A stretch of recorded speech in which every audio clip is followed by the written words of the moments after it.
اگلا اب آپ آئیے 18ویں ترمیم پر. آئیڈیلی تو ہونا تو یہی چاہیے کہ پروونشل معاملات پروونسز کے ہاتھ میں ہی رہیں, اور اصولی طور پہ تو بات درست ہے, لیکن اگر ہم تعلیم کے شعبے کو دیکھیں تو کیا ہر صوبے کے پاس ٹرینڈ اساتذہ موجود ہیں؟ ان کے پاس کیا وہ ریسرچرز موجود ہیں کہ وہ جو نصاب بنے گا ہر لیول کی کلاس پر اس کا تعین کر سکیں, اس کو بنا سکیں؟ کیا مختلف صوبوں کے پاس ہر صوبے میں different levels, technical, basic, medical, engineering, specialise شعبے, آئی ٹی کے تمام ایکوپمنٹس موجود ہیں؟ کیا مختلف صوبوں میں یہ تمام ایلیمنٹس لگ بھگ 19-20 کے حساب سے برابر ہیں؟ میرا تو نہیں خیال. بلوچستان اور کے پی تو بیچارہ سندھ اور پنجاب کے قریب بھی نہیں آتا, اور پنجاب اور سندھ کے اپنے اندر مختلف علاقوں میں بہت زیادہ ان فیسلٹیز کا فرق بھی ہے. اب آپ آئیے ہیلتھ کی جانب.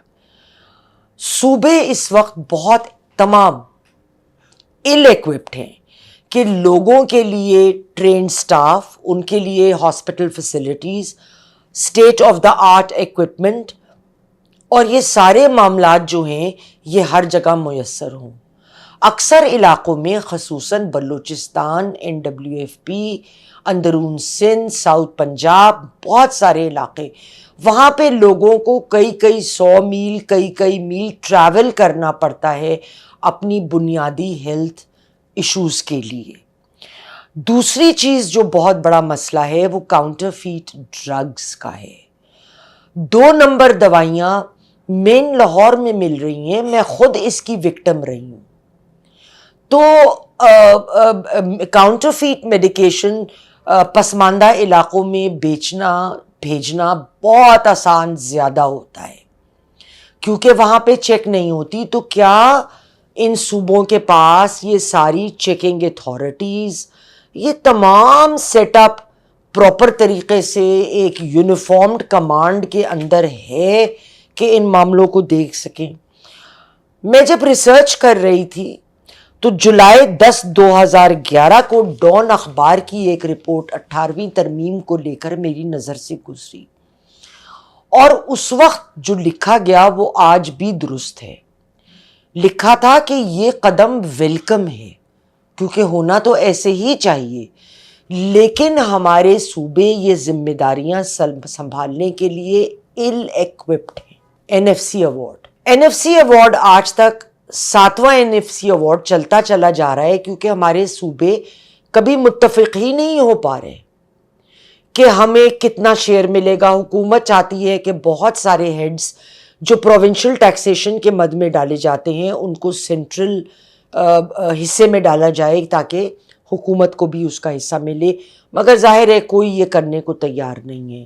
ہم لوگ ڈھکن بند بوتل کی طرح اپنا اپنا صوبہ پکڑ کے بیٹھے ہیں, ہم بگر پکچر پاکستان کی نہیں دیکھ رہے. میرے لیے اس وقت جو NFC ایوارڈ کو لے کر 2 باتیں بہت اہم ہیں. نمبر 1, اس وقت جو بینچ مارک ہم فالو کر رہے ہیں وہ پاپولیشن کی بنیاد پر ہے. جتنی پاپولیشن زیادہ ہے تو اتنے زیادہ فنڈز ادھر ہوں گے. اس حساب سے بہت بڑی تعداد تو سب سے بڑی پاپولیشن غالباً پنجاب میں ہے, لیکن جو دوسرے صوبے ہیں ان کی ضرورت ادھر سے زیادہ ہے دوسرے لیولز پہ. ان کے پاس بنیادی ایکوپمنٹ نہیں ہے, بنیادی انفراسٹرکچر نہیں ہے, بنیادی ہیومن ریسورس ڈیولپمنٹ نہیں ہے, ان کے پاس کوئی تعلیمی مدارج کوئی نہیں ہے.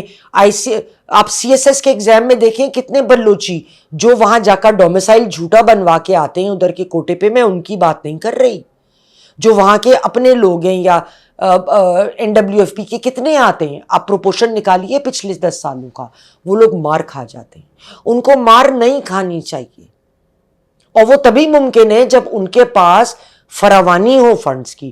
اگر ہم پاپولیشن کی بنیاد پہ فیصلے کریں گے تو وہ تو کبھی بھی ہمارے ساتھ آ کے بڑے صوبوں کے ساتھ آ کے کندھے سے کندھا ملا کر کھڑے ہی نہیں ہو سکتے.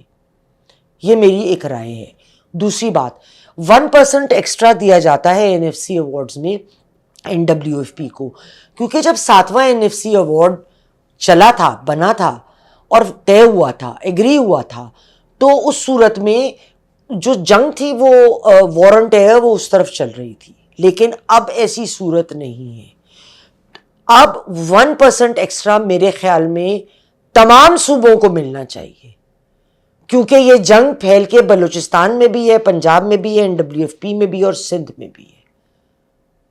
تو ہمیں ان معاملوں کو جس طرح دیکھا گیا ہے اس سے بہت زیادہ باریکی سے دیکھنے کی اور آج کل کے حالات اور ریکوائرمنٹس کے حساب سے اس کو ایویلویٹ کرنے کی ضرورت ہے.